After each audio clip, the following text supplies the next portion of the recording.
اللهم صل على محمد وآل محمد.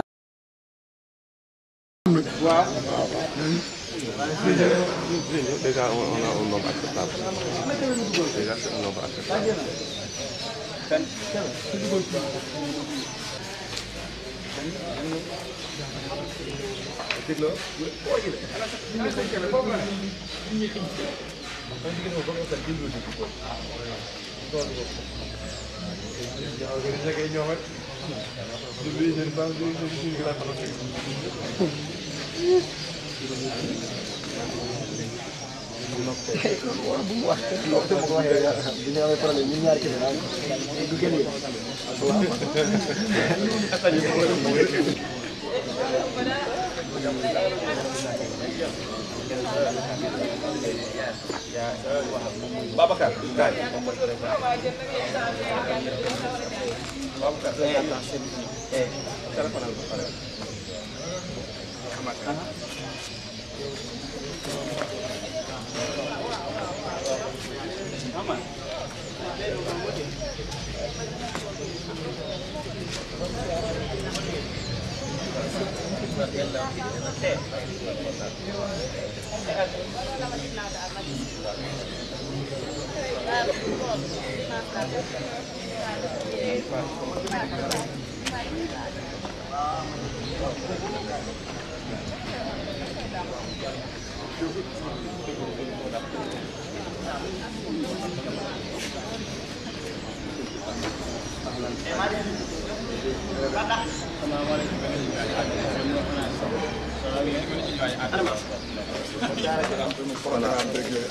après ñu tax ci ñaari saal arabisant yi benn côté commencé baram ko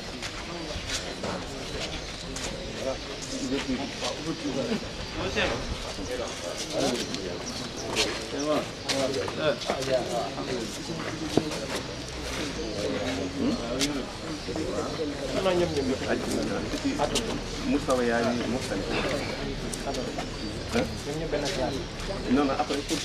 cérémonie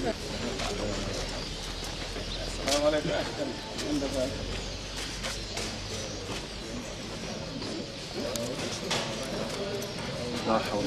dañuy def cérémonie après ñu tas leen pour ñu def cérémonie ouverture bi waxtaan après ñu xaaj ak ñu nekk classe bi ah Amath voilà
بسم الله الرحمن الرحيم الحمد لله رب العالمين الرحمن الرحيم مالك يوم الدين إياك نعبد وإياك نستعين اهدنا الصراط المستقيم صراط الذين أنعمت عليهم غير المغضوب عليهم ولا الضالين. صدق الله العظيم. اللهم صل على محمد وآل محمد.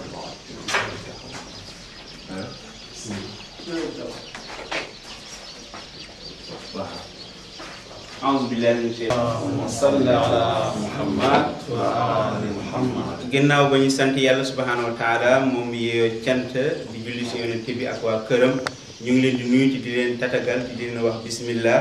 et di nuyu mbokk yi jógee Dakar Cheikh Mourtada et Cheikh Taha ak Cheikh Badiane niki noonu ak ñi mu àndal ñëpp Cheikh Sanungom. di nuyu itam ki nga xamante ne moom mooy Abdoul Wahab Cissé mi nga xamante ne moom moo organisé lii woo ñu ñun ñëpp ñu ngi leen di nuyu bu baax a baax délégation yi ñu jógee Potou ñu ngi leen di nuyu ñu jóge fii ci Louga itam ñu ngi leen di nuyu yéen ñëpp ñu ngi leen di nuyu di leen wax bismillah. kon séminaire bi dañuy wax ne 3 jours la 4e bi ñu def ko conférence maanaam conférence ba nga xamante ne centre culturel lañ koy defee incha allah 3 jours yi nag. dinañ si xamle ñan ñooy ahlul bayt ñan ñooy waa kër yonente bi alayhimu salaatu wa salaam su ko defee Cheikh Taha mu ngi fi Cheikh Mourtada Cheikh Badiane ak itam Cheikh Alpha mu ngi jóge ba Daara Jolof ñëw na moom itam ngir participer su ko defee loolu la ñu tijjee séminaire bi ma doon wax nag ci turu jàngalkat yi nekk fii maanaam ñi jiitee kuréel yooyu wala délégation yooyu ñëw comme Hamad mi ak ñeneen ñu nekk fii kon nag wa axiru daawaana an alhamdulillahi rabbil alamin ñu commencé ko si bismillahi rahmani rahim ñu jeexale ko alhamdulillahi rabbil alamin bi haqqi Muhammad wa ali Muhammad Muhammad wa ali Muhammad salli ala Muhammad wa ali Muhammad. waaw man nag maa ngi jubal samay kàddu surtout ci ñi nga xam ni man maa leen fi indi dafa ni maa organisé séminaire bi sax waaye séminaire bi xëy na ñun ñëpp ñoo ko organisé man nag ñi ma fi invité juste dama leen di wax rek sabab bi ñii ñooy waa kër Ahlul Bayt maanaam ñun li ngeen di wax li ngeen di dégg chia ñuy wax les chiites man ci kuréel googu laa bokk moo tax ma invité leen pour ngeen xamante loolu pour ngeen am ci connaissance parce que xëy na ba léegi da ngeen ci am ngeen ci daan dégg rek ay dégg-dégg rek ngeen ci am amuleen ci lu leer tey nag moo tax kii sax Dakar dañ ko waroon a defee mais Chérif Maolana man maa ko ñaan ne ko nan ko def Louga parce que comme man ci loolu laa bokk te xam naa ne sama mbokk waa Louga yi ñu bari xamuñu nu mu demee lu bari dañuy dégg rek ñuy wax chia nii di ci wax sax yu ñaaw ak yooyu fekkee nag moom gisal sa bopp moo gën a leen ndax ñun ñëpp ay borom xel la moo tax ma def sama kéemtulaay kàttan pour ñu def ko fii ci Louga gii ma dëkk woo ci samay mbokk ak samay am di jàmm pour ñu fekke ko ci ñetti fan yi ñu xam lan mooy chia dëgg bu ngeen fi jógee nag ah ku ne borom xel la yàlla nu yàlla gide ñun ñëpp après nag ñii dana leen jox programme bi séminaire bi yëpp ni muy demee ba ci prise en charge module yi ci war a jàngale yëpp dana leen ko wax ba ci prise en charge yëpp lu muy demee ba séminaire bi jeex allahumma salli ala muhammad wa ala ali muhammad allahumma salli ala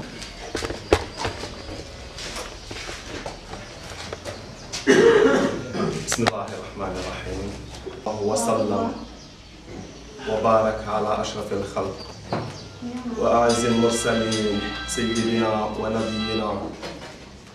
wa habibina abil qasim al mustafa muhammad allahumma salli ala muhammad wa ala ahli baytihi at-tayyibin at-tahirin warasati risalati wa nubuwwa xujjajillahi alayna wa ala alxalqi ajmain. mbokk yi salaamaaleykum wa rahmatullahi taala wa barakaatu. maa ngi yëkkati kàddu nuyoo yooyu di ci wuutu donc ci ndigalal Mawlana Chérif Mouhamad Ali Haydar, guide de la communauté chiite Mousdahir, président fondateur de l'Institut Mousdahir international. ci turam la yëkkati kàddu yi ci ndigalam ndax moom ni bu bokk yi dajee ci session d'information bi mu nekk une session d'information sur le chiisme, origine et principe, donc sur la doctrine chiite. mu ni ma yëkkatil ko kàddu yu nuyoo jox ko bokk yi fi daje yépp ndax yëg na ni bu ñu wootee ci loo xam ni dafa lëkkaloo ak l'islam dañ koy tuddee l'islam moo xam mu jege ko moo xam mu sori ko ku ca wuy si ku nekk yàlla ak yonentam moo la soxal liy jëkk a dikk ci xel yi lépp moo di loolu moo la soxal ba tax na kooku mu ni dañ koy ñaax dañu koy itam kañ maanaam dañ koy encourager mais dañu koy féliciter ndax wuy si na wooteeb yàlla wuy si na wooteeb yàlla akub yonentam te ku wuy si wooteeb yàlla akub yonentam c'est que dangaa doyloo yàlla akub yonentam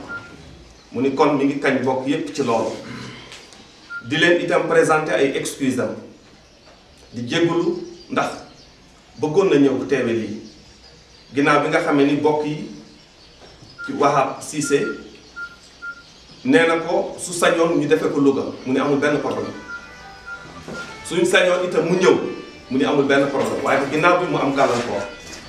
tukki loolu tax teew mu ni kon ñu ngi dalal ñëpp di yaatal ñëpp ci session d'information bi nga xam ni sur invitation bu bokk yi nekk ci Louga nangu na ñëw doxal ko ak yéen mu yónnee fi ay ndaw mu def loola mi ngi itam jégalu ñëpp di ñaanal yëpp jàmm. nee na Institut Mousdahir international outil de travail la ab jumtuwaay la pour la communauté chiite Mousdahir jumtuwaay bi mooy ñu jëfandikoo ko comme outil pour une meilleure propagation des enseignements de Ahlul Bayt ngir ñu mën a tasaare bu yaatu njàngaleem Ahlul Bayt nubuwwa salawaatullaahi wa salaamu alayhim ajmaïn di njabootu ko yonent bi njaboot googu nga xam ni ci tànneefu yàlla lañ ñëw waaye la tamit dinañ ci dellu si wax xam naa incha allah ngir ñu xam ko xàmmee ko lu tax mu ni parce que yonent bi sallallahu alayhi wa alihi wa sallam daf ñu ni ci xadis boo xam ni xadis mutawaatir la xadis mutawaatir mooy ak wax ay kàddu yu jóg ou bien information bu jóg nga xam ni gis nañu kuréel yépp daanaka kenn ku nekk wax ko évoqué maanaam loo xam dafa ñëw jógee ci ay sources yu différentes ba pare concordantes nit ñu wuute bokkuñu jubluwaay bokkuñu fu ñuy naane bokkuñu ni ñuy waxee jubóowuñu sax sur beaucoup de questions mais ñoom ñëpp évoqué nañu wax boobu loolu la ñuy tuddee wax mutawaatir hadith mutawaatir qui provient de sources différentes et concordantes yonent bi nii sallallahu alayhi wa alihi wa sallam xeetu yonent yàlla Moussa alayhi salaam di al yahud dañoo wuute daal di pàccoo ba nekk juróom-ñaar fukki pàcc se sont subdivisés en 70 parties 71 autant waaw bàll juróom-ñaar fukki pàcc ak benn suñu yonent sallallahu alayhi wa sallam ni ñu benn rek moo ci nekk ci lii ñu Moussa par conséquent benn boobu la yàlla di valider seen jëf conséquence majeure mooy benn boobu la yàlla di fay ña ca des ñëpp dañu wute ak Moussa parce que ils ont fait leur propre jurisprudence leur propre interprétation pour ñu yonent yàlla Isa alayhi salaam bi mu fi jógee aw xeetam itam dañoo pàccoo def ay pàcc c'est-à-dire se sont subdivisés ba def 72 parties ba def juróom-ñaar fukki pàcc ak ñaar suñu yonent ni benn bi rek moo ci nekk ci dëgg parce que moo ci des ci lii ñu Isa alayhi salaam par conséquent kooku la ci yàlla di nangu ay jëfam moom la yàlla fay mu ne man su ma fi jógee maa ngi dem mais di ngeen wute vous allez vous subdiviser en 73 parties di ngeen dem ba def juróom-ñaar fukki pàcc ak ñett mbaalu ko ëpp xëy na bu ñu doon wax ci rhétorique de la prophétie al balaagatu nabawiyya dinañ xam chiffre boobu lu tax yonent bi jox ko peut-être ci jotaay information yi bu ñu ci amee temps dinañ ci dellu si waat wante li ci am solo comme information wax bi mooy yonent bi nee na di ngeen wuute ba nekk 70 groupes 73 groupes kenn ko nekk ni man la mu ni benn moo ciy nekk ci dëgg benn boobu moo ciy nekk sama sunna mooy nekk sunna lii benn boobu la yàlla di nangu ay jëfam benn boobu la yàlla di fay Mawlana di faral di wax ni Chérif Mouhamad Ali Haydara loolu information ku ko am ñaar war na ñëw ci sa xel lu gàtt-gàtt bu njëkk bi mooy kenn ku nekk kon war nga jamono bu nekk ngay xoolaat sa bopp xoolaat ci li nga nekk c'est-à-dire que kenn ku nekk ci ñun war na de façon permanente et perpétuelle di remettre en cause se remettre en cause maanaam xoolaat li nga nekk mooy xool bu xam est-ce que boobu la justement ba tey pour dem bu ko defee kenn du naan beneen bi ci des mooy kenn ku nekk war nga toog ni comme yonent bi moo wax loolu avertir ñu ci benn danger boo xam ne mi ngi ñuy gete maanaam benn aw musiba boo xam ne ñëpp dal dal suñu kaw normalement ku xam yonent bi xam ni ko yàlla présenté kon joxe na ay solution normalement joxe na kon lu ci yoon ay indication yu leer yoo xam dinañu wan ni ku bëgg a mucc ci wuute yooyu ku bëgg a nekk kon ci groupe bi nga xam ne moom mooy groupe bi fidèle ci yoonu yàlla kon yonent bi joxe na ci ay solution laaj boobu suñ ko laajee suñ bopp maanaam wala hypothèse boobu buñ ko tegee maanaam nattable googu buñ ko indee teg ko rek daf ñuy yóbbuwaat ci beneen taxawaay boo xam ne taxawaay boobu nag mooy bi jullit bi yàlla laaj ci ñoom mooy taxawaayu lan nekk un chercheur permanent maanaam gëstukat boo xam sa gëstu du dàkk gëstukat boo xam tout le temps da ngay wut xam-xam di ko seeti di ko déglu fu nekk di ko gëstu di ko yërndu fu nekk pour kon di mën a segg di mën a xool di dem parce que loolu lañu Alxuraan wax en fait mu ni rencontre yu mel nii bokk na ci yi nga xam ne ay moyen la ay jumtuwaay la ay moment la ay waxtu la yoo xam ni buñ ci nekkee war nañ mën a am bénéfice ci loolu lu mu néew ak a bari luy néew ak a bari war nañ mën a am kon tuuti ci ay bribes d'information yu ñu mën a yëkkatiwaat ñu mën a kenn ku nekk amaat ay fenêtres yoo xam ne ci mën a porox ndollu duggaat dans le champ de la recherche maanaam duggaat ci toolu gëstu di gëstuwaat dem parce que gëstu ci jullit en tout cas ci jullit farata la gëstu ci jullit farata la kenn ku nekk ak sa niveau fa mu toll ak sa niveau de conscience fa mu toll ña ngay gëstoo moo tax yonent bi ñu woon minal mahdi ilal lahdi gëstu ak wut xam-xam fi ñu juddoo lañ koy tàmbalee du dakk ba keroog ñuy tëdd ci di jàdd loolu firnde ne ni kon xam-xam kenn ci ñun du ko jeexal ginnaaw yonent ne dee ko wut neewul ba nga am ko ba doyal neewul dee ko wut ba jot ko lépp mais dee ko wut fi ñuy juddoo ba fi may tëdd ci jaat bi loolu mooy kon impossible ma jeexal ko ci sama dund bu gàtt boobu kon warul di jeex donc cette session d'information day dugg ci cadre boobu ci wàllu boobu Institut Mouzahir international di travailler pour le développement li ñu ci yokk ñu ni yokk ba yëg ko loolu mooy le développement intégral mooy développement bi nga xam day jël ñaari dimension yi ñaari aspect yi aspect matériel mooy àddina neex li ñu gis ci kaw lekk ba suur naan ba màndi dëkkuwaay yu baax yu rafet penc mu rafet société bu naat nit ñi jàll mais beneen bi ci des mooy le développement spirituel mooy bu ñu defaroo ci loolu ba pare nag mais avant loolu di mën a antu fokk ñu defaru ci jikko yi bu baax bu rafet am xam-xam xam fi ñu jaar xam fi ñu teg suñu tànk ñu tënku ci charte yooyu nga xam ne moom la fa suñu yonente sallallahu alayhi wa sallam Institut Mouzahir international ci loolu lay liggéey donc le développement intégral de l'être humain maanaam yokk ba yëg ko ci doomu aadama bu mu mën a doon nag moo xam jullit bi la moo xam du jullit bi moo xam chiite bi la moo xam du chiite bi ku mu mën a doon nga yokk parce que yonent bi ci làmmiñu imam Jaafar salaamullahi alayhi l'un des 12 imams kon daf ni doomu aadama bu mu mën a doon bu nekk xool ko benn ci ñetti bët yi ou sa mbokk la boo xam ne yéen a bokk deret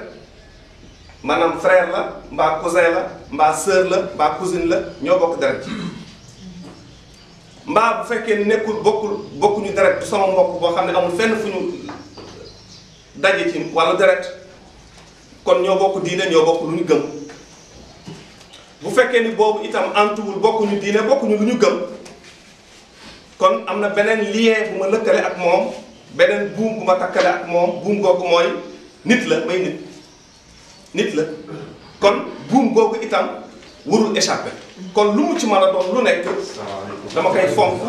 dama koy respecté donc ci loolu la ñuy wax ni doomu aadama fu mu mën a doon bu nekk kenn ku nekk da nga war a liggéey pour yokku doomu aadama ci wàllu boobu su fekkee ni bàyyi nga xel ñetti buum yooyu nga xam ne moo la lëkkale ak sa moroomu doomu aadama ci loolu mu ni doomu aadama nag mënut a jàng su fekkee wérul moo tax Institut Mousdahir International di investir bu baax a baax pour que moom itam mu mën a contribuer ci ay moyens yi nga xam ne moom la am ci li nga xam ne charge état bi la te état bu ta def yépp li ñu tuddee la mission régalienne de l'état en tout cas dans le domaine de la santé ci wàllu wér-gu-yaram moom tamit contribuer parce que bu yonent bi ne jàng leen loolu mooy kon na ngeen wér balaa ngeen a jàng kon wér préalable la bu nécessaire lu mënta ñàkk la pour ñu mën a jàng waaye bu ñu wéree te lekk ju itam du ñu mën a jàng ndax saako bu deful dara du taxaw loolu mooy tax itam muy ittewoo bu baax a baax wàllu développement ci wàllu boobu dans le domaine de l'agriculture ak lépp loo xam day indil doomu aadama ci njëriñ lool mais lépp nag ci benn biir principalement mooy ñu xam diine doomu aadama mën a am ay disposition yu koy permettre maanaam mën a egg foo xam ni dina mën a xool lu mu xool man ko ràññee lu mu xool dina ko mën a gëstu man ko càmbar man ci am benn taxawaay boo xam taxawaay boppam lay doon de façon libre mu am ko ca loolu moo tax Institut Mousdahir di liggéey ci loolu ak yeneen yu bare yu bari bokk yi incha allah danañ ci ñëw ko yàlla ko bële donc loolu moo doon message Mawlana Chérif Mouhamad Ali Haydar bu doon ko jox bokk yi nga xam teew nañ fi góor ak jigéen mag ak ndaw di leen dalal di leen satagal di incha allah waxtaanu xam-xam lay doon ko yàlla dogalee échange bu ko defee nag wa ma ala rasul illa al balaagu mubiin yonent bi sallallahu alayhi wa alihi wa sallam yàlla def ni ko li la war mooy yow nga joxe information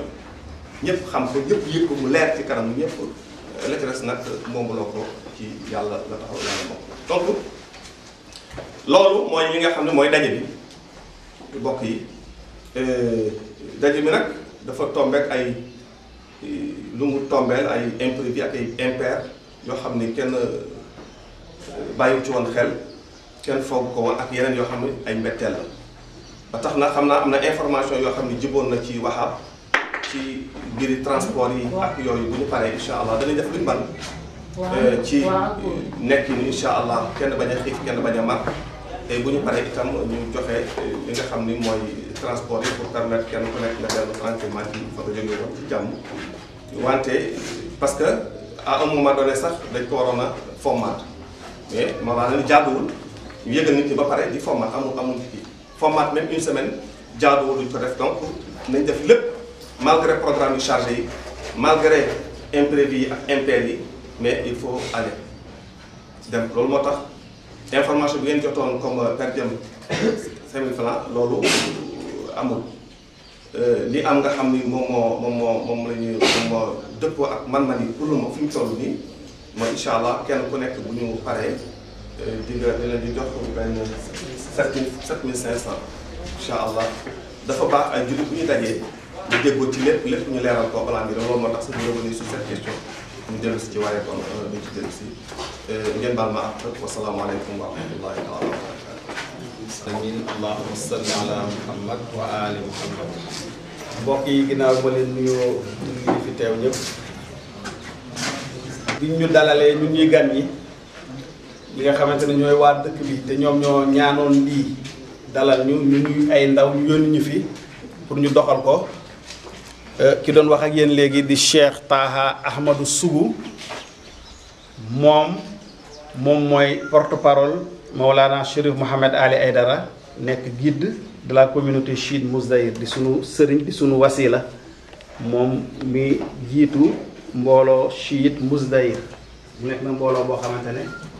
fii Sénégal fi le siège bi nekk waaye dafa wër àdduna bi yëpp moom tamit moom mooy directeur de la formation boobu tamit moom moo ko yor kon formation yi def yëpp moom moo koy jiite moo tax kaddu bi mu njëkk a wax nii daf koo wax ci turu Maolana Cheikh Mouhamed Ali Aidara li ci des nag mu délégué ma ndax ñun ñi fi teew ñëpp ay adjoint lañu ci formation la ñu nekk direction de la formation institutionnelle internationale man nag daf ma dégg les aspects pédagogiques kon dama leen war a présenter fi mu nekk nii programme bi ñuy def naka lay tëddee ak lan la comme incha allah donc formation bi comme ni ko Abdou waxee Babacar jiitu ci dafay nekk 4 jours mais 4 jours yi 3 jours yi ak dernier jour bi ci matin bi ci la ñuy moom mooy nekk comme formation nii mais dernier jour bi nekk conférence publique parce que musée noonu lay doxee dëkk bu ñu dem dañuy jéem a dajale borom xam-xam yi ak ñi nga xamante ne yaakaar nañu ne mën nañu def ak ñoom ay échange suñu paree nag bis bu mujj bi ñu woo penc bi yëpp liñ doon wax ci néeg bi ñu tàll ko ci penc bi ku ci nekk am ci say information donc loolu moom mooy démarche bi kon tey jii moom mooy premier jour bi incha allah rabi mardi matin lay fii di jeex mardi après-midi bi ci la conférence bi di am léegi nag comme bi ñu fi woowee ñi ñu fi woo dañ ne li ñu bëgg ñoom moom mooy bitu conférence bi bitu formation bi moom mooy ñan ñooy ahlul bayt ñu xamal nit ñan ñooy ahlul bayt ak lan mooy chia mais ni ko Taha waxee Mouzayir yii muy organisé du ko tuddee mu session de formation mais d'information maanaam lan mooy chiisme ci lan la ñu nekk ak lan la ñu yëngoo loolu la ñuy jox information nit ñi ku nekk nag seet noo koy jëlee moo tax suñu démarche suñuy ñëwee nii facilitateur yi ku nekk dina am benn thème bu mu développé mais su ko développé ba dañuy joxaat kaddu bi mu am débat c'est toujours avec des débats parce que loolu mooy échange donc noonu lay demee suñu ñëwee kii war a def bu defee 2 heures de temps yi liñ ci def benn partie da koy def exposé te ñu des nekk débat donc ñëpp ñu fi nekk loolu moom mooy seen loolu mooy démarche beneen bi ci topp moom mooy dañ ko scindé en 4 modules ci la waxtaan bi yëpp di aju module bu ci nekk nag dafa am koo xam ne moom mooy responsable moom mooy def exposé yi donc module bi ci njëkk moom mooy li nga xamante ne moom mooy uutale chiite ak sunnite julli ñi nekk ci àddina bi yëpp ku mu mënti noonu nga yëg ko wala nga yëg koo njëkk wala nga bañ koo yëg bokk nga ci ñetti kuréel yii da ngay nekk chiite wala nga nekk sunnite wala nga nekk xaarijite ñoom ñëpp lan moo leen wuutee lenn dong la mooy yonent bi su ñu fi jógee kan lañu war a topp léegi nag chiite yi ñoom dañoo jàpp ne yonent bi su fi jógee nit ñi war a topp yàlla moo leen di tànn yonent bi moo koy wax nit ñi loolu lañ tuddee imam moo tax partie boobu ñu tuddee la doctrine de l'imama dan la imama kooku Cheikh Taha Ahmadou Sougou moom moo koy def la doctrine de l'imama soo demee ci sunni yi ñoom ne na yonent bi su fi jógee jullit ñoo war a daje tànn ku leen neex mu nekk seen xalifa loolu moom ñu bari xam nañ xaarijit yi ñoom nee na yonent bi su fi jógee kii amul maanaam ñëpp a yem daal ay topp xalifa ak topp sëriñ ak yooyu ku nekk daal yow yaa war a jàngal sa bopp toppal sa bopp donc ñetti doctrine yooyu moo am kon jullit bu nekk ñett yooyu bokk nga si benn léegi nag ñun comme que ay chiite lañu doctrine chiite lii fondement bi mooy imaama ci côté boobu donc loolu Cheikh Taha moom moo koy def beneen module bi moom mooy usulu diin mooy les fondements de la religion maanaam diine ji ci lan la tegu loolu ci chia fan la ñu teg seen tànk lan la ñu jàpp ne moom mooy fondement wu diine maanaam loolu su amul diine du am bala ñoo wax jullee woor ak nangam il faut que loolu nit ki gëm ko ba mu dëggu ci moom ba mu xam ko muy doog a mën a jaamu yàlla nag loolu ki koy def Cheikh Alpha Sow Cheikh Alpha Sow moom mooy représentant Mouzayir Daara Jolof am na centre Fatimata Zahra bintu Rasoul moom mooy directeur ba am na jumaa ju ñu fa def tamit moom mooy ilimaan ji incha allah ñu ngi koy waaj sax inauguré xam naa suñu ko inauguré waxaat nañu ko yëgal ñëpp fa mën a egsi nga egsi fa aussi am na rajo bu nekk foofu rajo Ferlo émission yi ñuy waxtaan ci ahlul bayt yëpp moom moo koy def daara ja fa nekk tamit moom moo fay jàngale Cheikh Alpha Sow moom dañ koo woo ñun dañoo jógee Dakar mais moom à part de Dakar la ñu seen ndax ne moom la jógee postam daara ñëw rejoindre ñu fi nekkat fi ñun ba séminaire bi jeex donc moom moo yor module boobu moom mooy usulu diin wala les fondements de la religion bi ci topp moom mooy nag mbirum jaamu yàlla ba ñu wuutee ci kan la ñuy topp ginnaaw yonent bi ci la ñuy wuutee ci jaamu yàlla bëgg nañ cee wax benn firnde rek bu yomba vérifier mooy julli ñëpp dañoo d'accord ne jaamu yàlla bi ci gën a fort mooy julli maanaam moo tax sax ñu lay tuddee jullit te ñëpp gis na yonent bi julli yonent bi nee na yowmal xiyaam suñu xoolee julli gi baaxul duñu xool li ci des mais tey jii ku dugg ci jàkkee cox na ji léegi 3 heures 2 heures suñuy julli su imaam bi liqaamee da ngay gis juróomi julli yu bokkul te ku nekk na yonent bi lay topp da ngay gis ku ne allahu akbar bàyyi loxo yi muy lang gis ku ne allahu akbar jël loxo bi taf ci dënn bi am ku taf ci biir bi am ku taf ci pooj yi loolu lépp day am te ku nekk na yonent bi ngay topp léegi nag ci chia ñoom jaamu yàlla fan la ñuy jëlee fan lañ koy jàngee ak naka lañ koy defee ak jaamu yàlla lan lay jariñ doomu aadama loolu mooy les pratiques cultuelles aspect juridique et spirituel ki koy def mooy Cheikh Murtada Gaye donc moom balaa moom te ci biir module boobu na ci indi histoire mazahib bi fan la ñu jaar ba julli nii bi fi yonent bi nekk ñoom ñëpp ñu bokkoon lu ñuy def yonent bi jóge fi nag ñu daal di tàqaloo ba ñuy wax mooy école Malik ak Abu Hanifa ak Shafi ak nangam ak nangam yooyu yëpp na ci ñëw ba pare na ñëw indi nag chia ñoom naka la ñuy jaamu yàlla maanaam chia yi naka la ñuy jàppe naka la ñuy jullee naka la ñuy woore beneen partie bi moom mooy histoire ahlul bayt maanaam waa kër yonent boobu ginnaaw bi ñu waxee ñan ñooy ahlul bayt parce que kuñ ne chia nga rek dafay tekk ne yow taalibe ahlul bayt nga ahlul bayt mooy waa kër yonent mais ñan ñooy waa kër yonent bi ak lan mooy seen jaar-jaar depuis bi yonent bi génnee àddina ba tey jii mu dul boobu man mi seen mbokk Alioune Badiane man maa koy joxe donc ñeenti module yooyu nañ fi joxe suñ demee nag ba aj mardi ci ngoon centre culturel la ñu daje foofu day nekk conférence open ouvert ñu ngi ñëw exposé ku am tamit looy laaj wala looy discuter la porte est ouverte ñu laa koy discuter ki ñëpp def synthèse yi donc incha allah rabbi ñaanalante ñëpp dellu si jàmm kon Abdoul Wahab loolu moom moo nekkoon décliné programme bi suñu demee pause café ba pare nañ wane nañ def emploi du temps pour répartition horaire yi naka lay demee mais en général loolu la li ci des nag moom mooy Musée international dañoo am aada séminaire bu ñu def dafa am ku ñu koy parrainé ci waa kër yonent bi ak saaba yonent bi salawaatullahi wa salaamu alayhi ak ñi nga xamante ne ñoo indi l'islam Muhammadin wa ali Muhammad allahumma salli ala Muhammad wa ali Muhammad session bu Louga bi mooy 27e session donc yéen suñu boolee ñi ñu formé gum information séminaire d'information sur le Chine ñu commencé def daanaka léegi mu mat 3000 ba 4000 participants su ko calculé donc bu Louga bi 100 personnes lañu jël mais mooy 27e session parrain bi nag mooy Bilal ibnu Rabah Bilal ibnu Rabah dafa nekkoon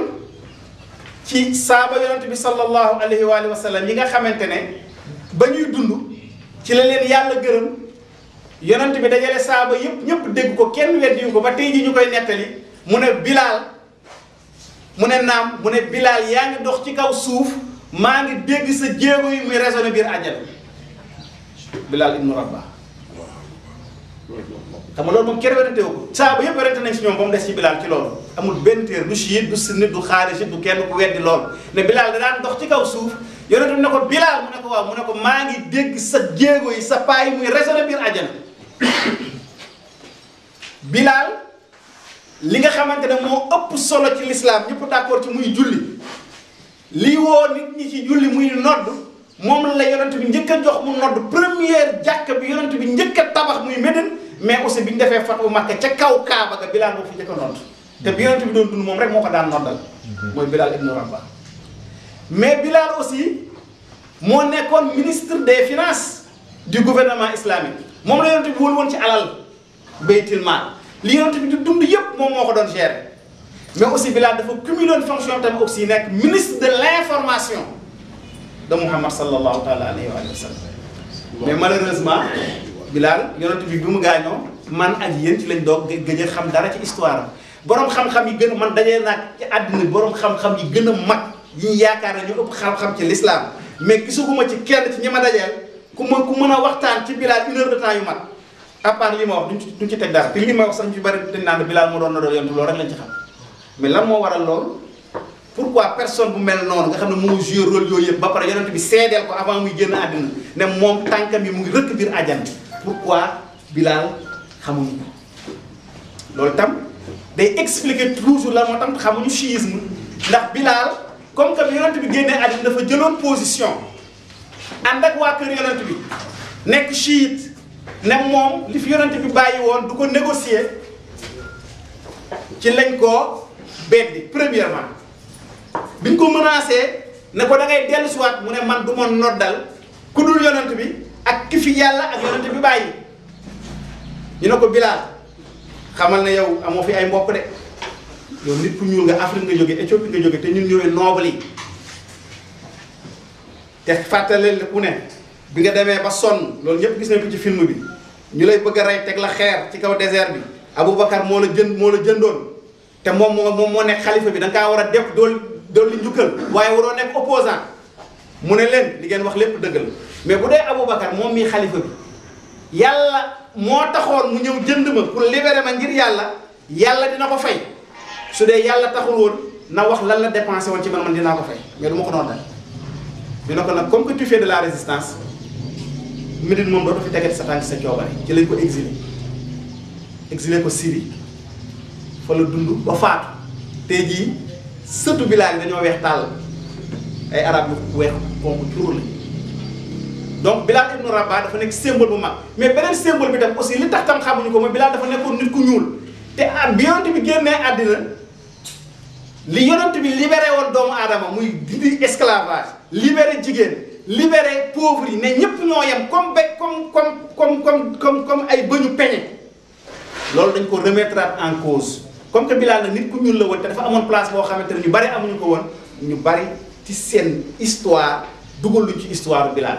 te Bilal du woon kenn loolu tamit nañ ci ñëw ci histoire l'islam matoon nañu lu mat 20 personnes ci entourage yonent bi ñi nga xamante yonent bi poste responsabilité yëpp moom lañu ko te ñoom ñëpp ay nit ñu ñuul lañu woon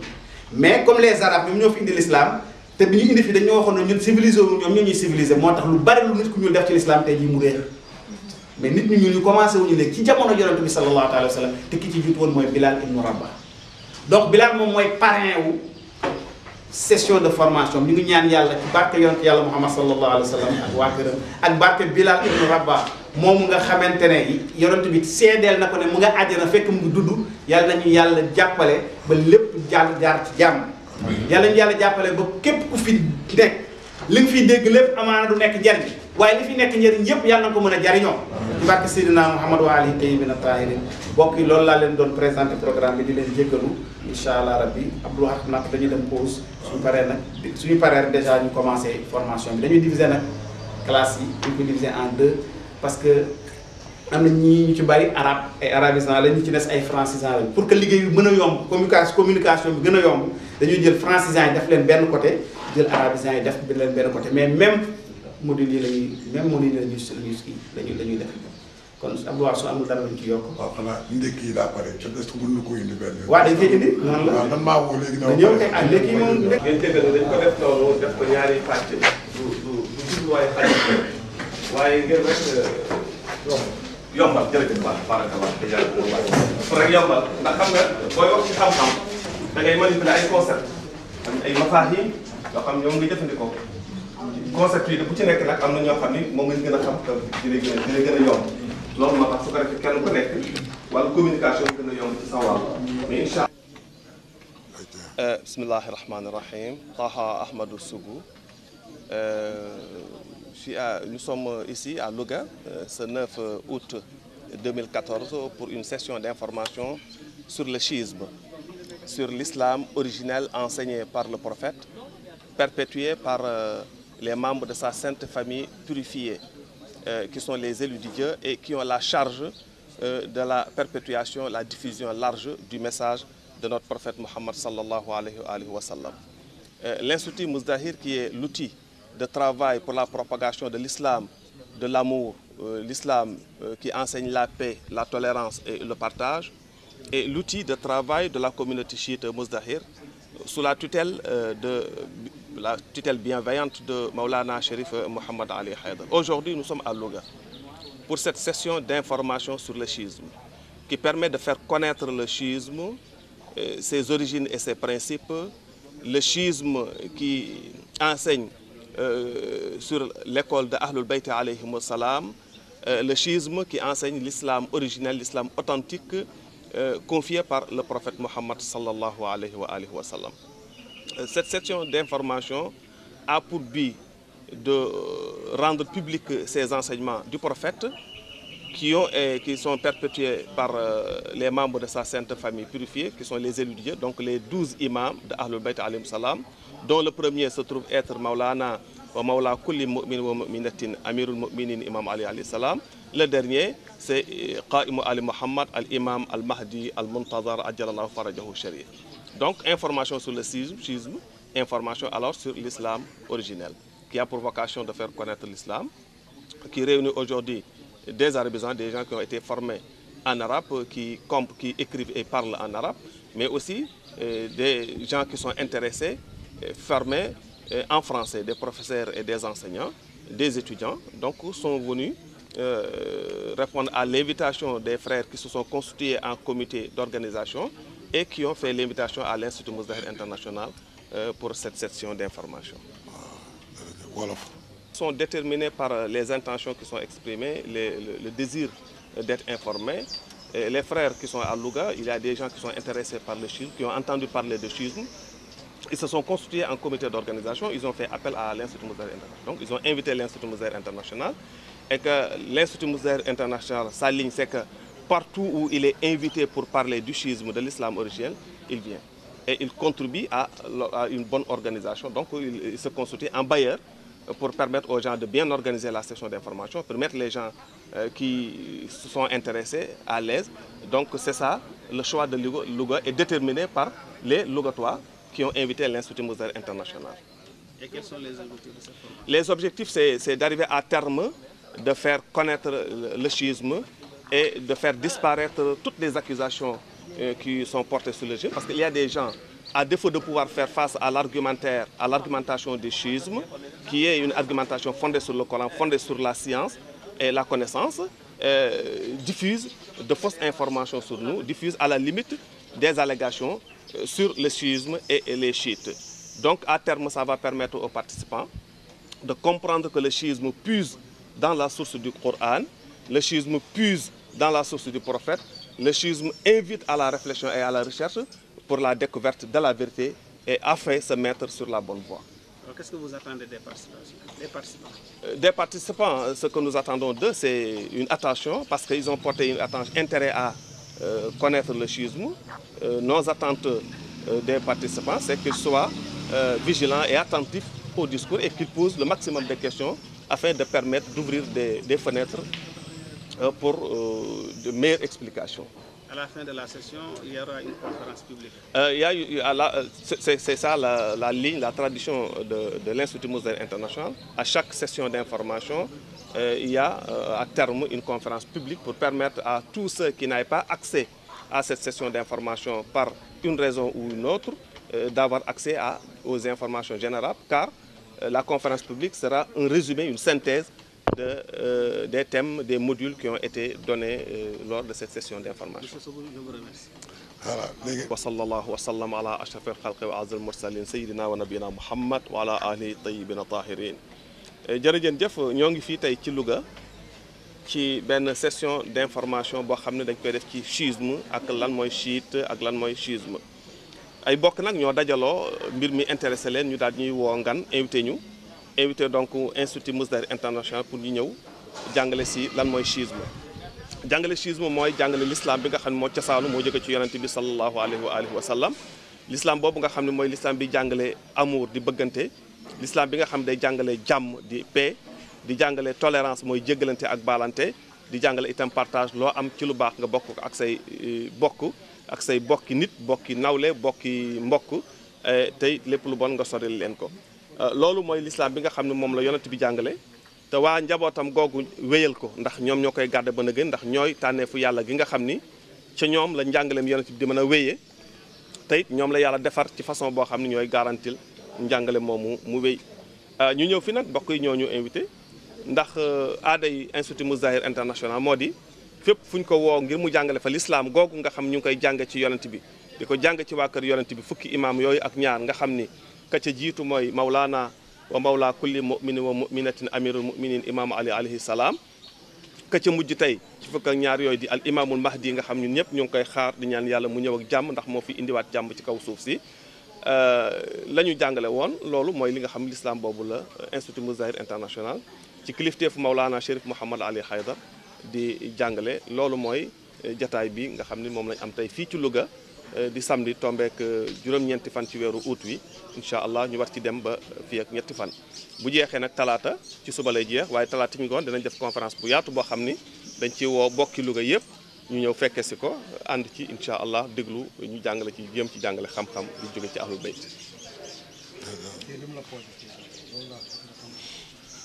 waaw li ñuy nekk ci ndaje mi day liñ ci wut mooy buy jeex ñu mën a joxe ay information yu bare ci chiisme ndax li ñu teg ci deru chiite yi bari na ndax am na ñoo xam ne parce que mënuñu jàkkaarloo ak chiite yi ci wàllu xam-xam mënuñu jàmmarloo ak ñoom ci génn ci li njàngalem Alxuraan ak njàngalem yonent bi mënuñu jàmmarloo ak ñoom ci doole ji nga xam ne moom la xalaat ak réflexion laaj dañuy wut ay dóor di ko teg ci ndoddu chiite lu nekk ñu ngi leen koy waxal yaakaar nañu bu ñu génnee fii ñi fi ñëw ñëpp dinañ am lu leer ci lan mooy chiite lan mooy chiisme ak lan mooy seen taxawaay ak naka la ñuy jàngalee loolu bokk na ci jubluwaay yi li nga xam ni moom la ñuy xalaat ci ñi nga xam ñoo bokk itam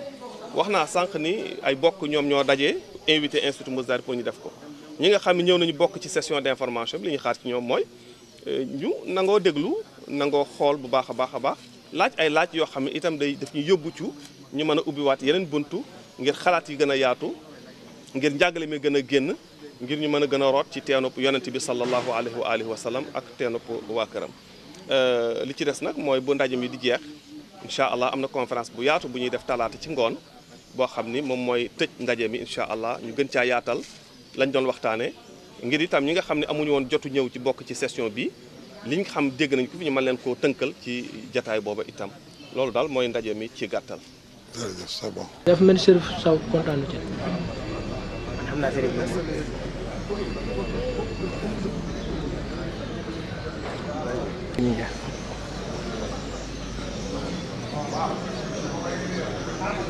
bay suma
daañuy wax yéen nit ñoo ko seq ak ñan ñoo ko fekke loolu yan nit ñoo fekkee mariage léegi mariage tam bari na yéen nit ak ban déggu la ma wax yan nit ñoo ko fekke ñan ñoo ko seq ak ñan ñoo ko defoon ñan ñoo ko defoon exemple loolu da nga leen koy laaj loolu xam nga ne yow doo ma ko wax loolu ñu koy wax laa koy laaj man nag ban gox ci ban waxtu loolu lépp danaa leen ko laaj dañoo mën bay wax rek dañoo jàng ba ñu ñoom jàng nañu ba man ko ñoom jàng nañu ba yëg waaw mais ñoom loolu lañ bëgg sa question mën nga ko voilà ñoom loolu lañ soxla lom sa question nga posé ko lom dama ngi dugg ma sama njëriñ ci yàlla doo ko xool danay mën a tam xëy na ñoo yàq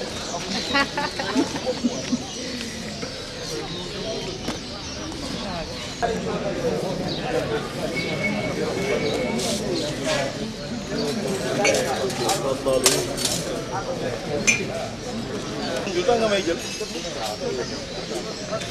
ah bul ma jël waay dégg nga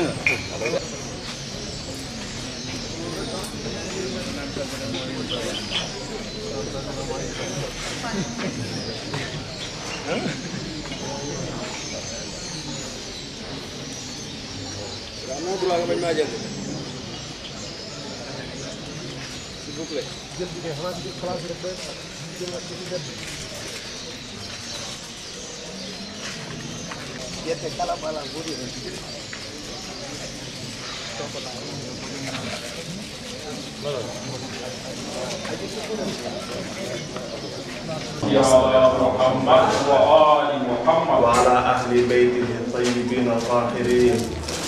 ورثة رسالته والنبوة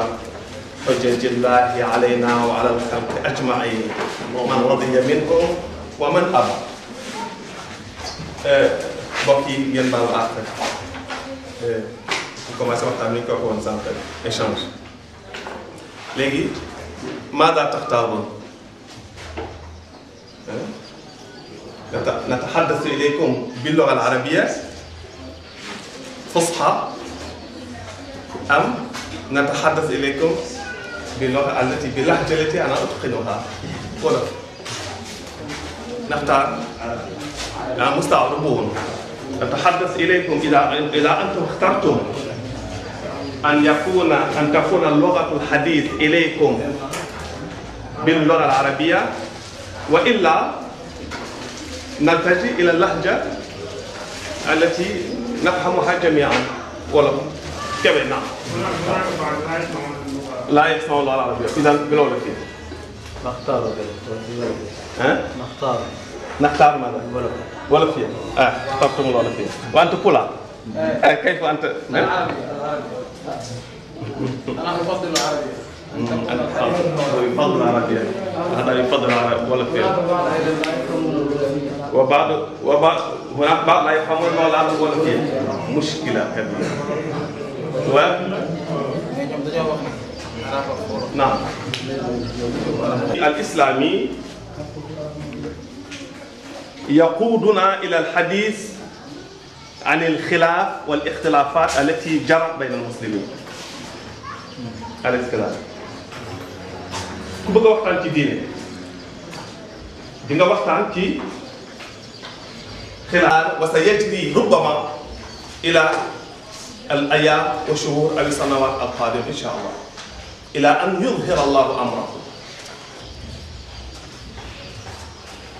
ñun ñëpp gis nañ loolu du dëgg léegi su fekkee loolu am na ku wax ci diine rek di nga wax ci xilaaf yi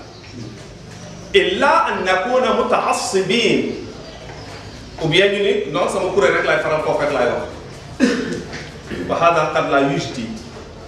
qad la yufidu qad la yasulu bina ila natija al manshuda ko bëggee loolu du parce que bu ñuy waxtaan ci diine dañuy waxtaan ci xam-xam rek moom moo koy wax ndax li ñuy wax ci diine lu ci gën a bari fekkewuñ ko ñoom jullu ma naquluhu wa natahaddathu anhu fi diinina ahdathun wa waqa' jarat fi ma mada gën a bari nga am ci démb la wa hada yatatallabu minna at-tadabbur wa ta'aqqul loolu dafay laaj ci ñun ñëpp ñu nangoo settantal gëstu réfléchir c'est important jullit bu nekk da nga war di jëfandikoo sa xel alaysa kadhalik afala yatadabbaruna al-qur'ana am ala qulubihim aqfaluha aaya boobu léeg-léeg aaya boobu léeg-léeg dafay renvoyer dañuy foog ni ñeneen lay waxal mais ñun lay waxal ñun kullu man la yatadabbar wala yujhidu nafsahu fi fahmi al-hawadis wa ma yajri hawlahu fa huwa mukhatabun bihi fi al-aya al-aya tukhatibuhu donc il faut nit ñëpp ñu jëfandikoo suñu xel day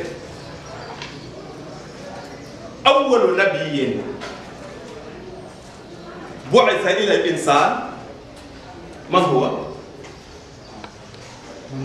yonent bi yàlla jëkk yónni ci doomu yàlla ñoo qabla yonent yàlla hada nabi kaan qabla yonent yàlla mi ngi fi woon bi yonent yàlla ñoo di ñëw njëkk a yónni huwa al-aql xel la yàlla jëkk jox doomu aadama mu nekk an-nabiyul awwal inda al-insan moom la yàlla jëkk yónni ci moom xel loolu mooy jullit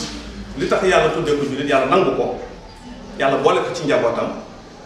la xataa unhiya al-ard al-as'ila wal iqtirahat ba'da al-ard لكن تأخير البيان وقت الحاجة إن نريدك أن لا. تبين لنا قبل أن أنا أعرض في العرض أبين ما أعتمده وإذا كان في لبس تطرح سؤال فيما يلي هكذا حتى يتم xel yàlla daf ne ñun ñëpp ñu réfléchir suñu xel du dëgg nañ jëfandikoo suñu xel moo tax wala ma nafs di wax ni wa hada min qawli al-a'imma salaamullahi alayhim awwalu nabiyyin ba'athahu Allahu ila al-insan huwa al-aql li anna kulluna muzawwadun bi ki yàlla jëkk yónni ci doomu aadama xel la jëkk yàlla jëkk jox xel boobu nag moo tax doomu aadama nekk responsable kenn ku nekk mu kallaf kullifna al-amal wal mas'uliya parce que am nañu xel yàlla teg ñu gàlluñu jëf gàlluñu responsabilité bu doon ak xel ñun ñëpp kenn yàlla du jox benn responsabilité d'ailleurs ñi yàlla bind te joxu leen lim ñu jox joxu leen responsabilité aucune responsabilité amuñu ñun rek doomu aadama yàlla jox xel la yàlla ni ko dama laa togg jëf daal lay tànn loo nga tànn wala nga ñàkk a tànn nga nangu wala nga ñàkk nangu nga xam ne da ngay am xorriya da ngay am xorriya fii an taxtaara ma tashaa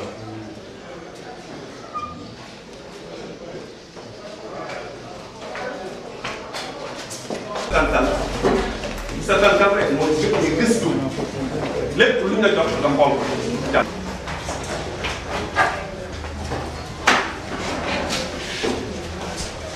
léegi bu ñu bëggee wax ci ñu indi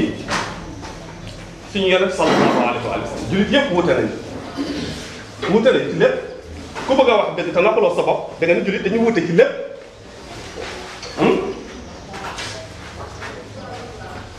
am na benn borom xam-xam buy wax ni innama ittafaqu ala shay'in waaxid ittafaqu ala an laa yattafiqu dafa mel ni ironiser dafa mel ni jullit yi dañuy ironiser maanaam dañu mel ni koy xaw a yéeg ci reetaan dafa mel ni ci lenn rek lañ d'accord mooy ñoom ñëpp dañoo ànd ci bañ a ànd loolu daf la bëgg a wan rek xilaaf bi am ci diggante jullit ni mu bare lu tax kenn ku nekk da nga naan yonent bi lii la wax kenn ku nekk nañ jël benn exemple bi Aliou doon joxe sànq bu ñu duggee ci jàkk yi ñu julli rek julli dama bëgg waxtaan bu ñu gëstu il faut d'abord ñu invité nit ki pour mu nangoo jëfandikoo xelam mu am xorriya ka observé sàpp yi lu bon di nga gis ñetti façon julli yu bokkul lu bon di nga gis ñetti façon julli yu bokkul pourtant kenn ku nekk ci ñoom boo ko xaaree mu génn ci jàkk ji bu génnee dina soit mun la yonent nii la doon jullee boo poussé waxtaan mu daal lay indi mu brandir benn xadis indi la benn xadis ne xaala rasulullah nangam am nga ñoom ñëpp koo ci jël gis kii mu wax la ni sunna lay def yonent ni la doon jullee nga gis kële mu wax la ne nii la yonent nga gis ñetteel bi mu wax la même chose nga dem ni kon de bu ma ci def baax non maa ngi nag sama bopp en ce moment là bu ma ci def baax non li nga war a def mooy nga remonter barre bi dem ñoom ñëpp kenn ku ci nekk li mu wax nga xool ko est-ce que réellement noonu la wala du noonu am déet kooku war a war la ci jullit bu nekk dafa mel ni moo taxoon yonent bi daan ñu sàkku xam-xam farata la ci ku nekk jullit bu góor ak bu jigéen lu bon bon nga xam li ngay def foo ko teg lu bon bon nga mën a roy yonent bi ci li mu wax ba kenn dootu la ca naan moo tax yàlla jox ñu xel ba pare daan ñu nag koy da ngeen du jëf da ngeen du réfléchir wala da ngeen a bëri tëj seen xol yi loolu lañu yàlla wax. maintenant bu fekkee loolu am na ki man ngi jullee nii ki jullee nii ki jullee feneen beneen ki jàng fatiha jàng bisimilah rahmaani rahim keneen ki ni non bisimilah rahmaani bokk ci alhamdulilah rabbil alamin werante bi bari